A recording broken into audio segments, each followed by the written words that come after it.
여러분 안녕하십니까? 오늘은 5.18 광주 항쟁이 일어난 지 36년이 되는 날입니다.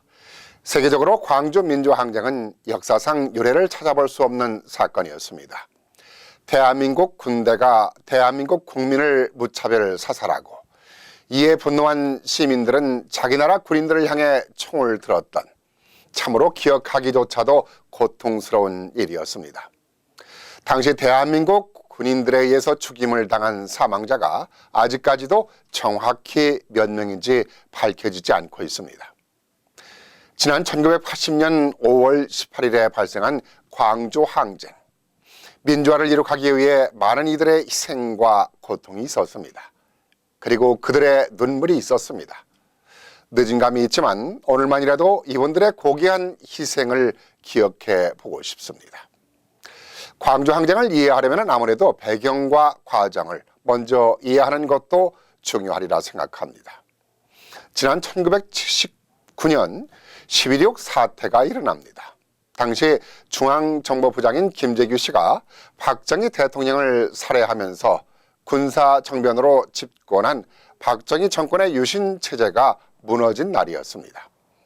이 사태로 대한민국은 계엄령이 선포되면서 비상사태에 들어갔고 12월 12일에 전두환 계엄사령관이 신군부 세력을 앞세워 군사 쿠데타를 일으켜 정치적 실권을 장악하게 됩니다.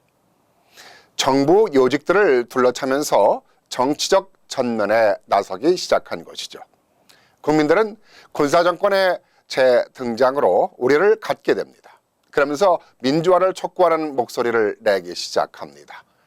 그러나 신군부는 국민들이 외치는 민주화의 소리에 대해서는 단호히 외면합니다.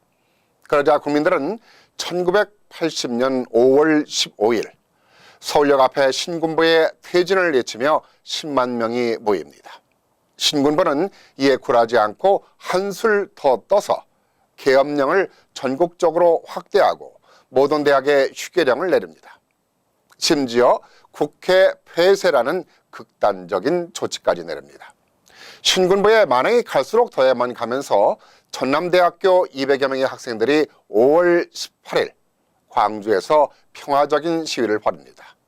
이것이 민주화를 위한 5월 18일 광주 항쟁의 시작이었습니다. 이날 신군부는 시위 학생들을 무력으로 퇴치하기 위해 계엄군을 투입합니다. 계엄군의 진압으로 많은 희생자가 발생하자 이틀 후에는 시위대가 20만 명까지 늘어납니다. 계엄군은 탱크까지 동원하며 발포 명령으로 이어지게 됩니다. 분노한 시위대는 마침내 30만 명까지 늘어났습니다. 하지만 계엄군의 총칼 앞에 시위대는 속절없이 무너지며 5월 27일 열흘 만에 광주 항쟁은 시민군의 패배로 막을 내립니다. 3개월 후 9월 1일 계엄사령관이었던 전두환이 11대 대통령에 취임을 합니다. 그러나 광주의 진실이 묻혀버린 민주화운동은 여기서 끝이 아니었습니다.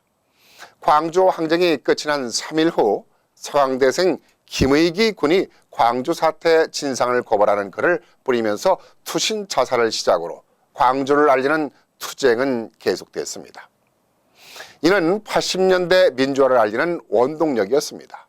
마침내 87년 6월 항쟁으로 군사 정권이 심각한 위기를 맞으면서 6.29 선언을 통해 전 국민의 민주화 요구에 항복을 하게 됩니다. 광주 항쟁은 패배가 아니라 혹독한 시대를 지나면서 이 땅에 민주주의를 앞당긴 승리의 항쟁이었던 것입니다. 그런데 이달을 맞아 민주화를 위해 투쟁하다 앞서간 희생자들의 영령을 기리는 노래 임을 향한 행진곡을 놓고 합창이냐 재창이냐를 하면서 청와대와 정부, 정치권이 싸우고 있습니다.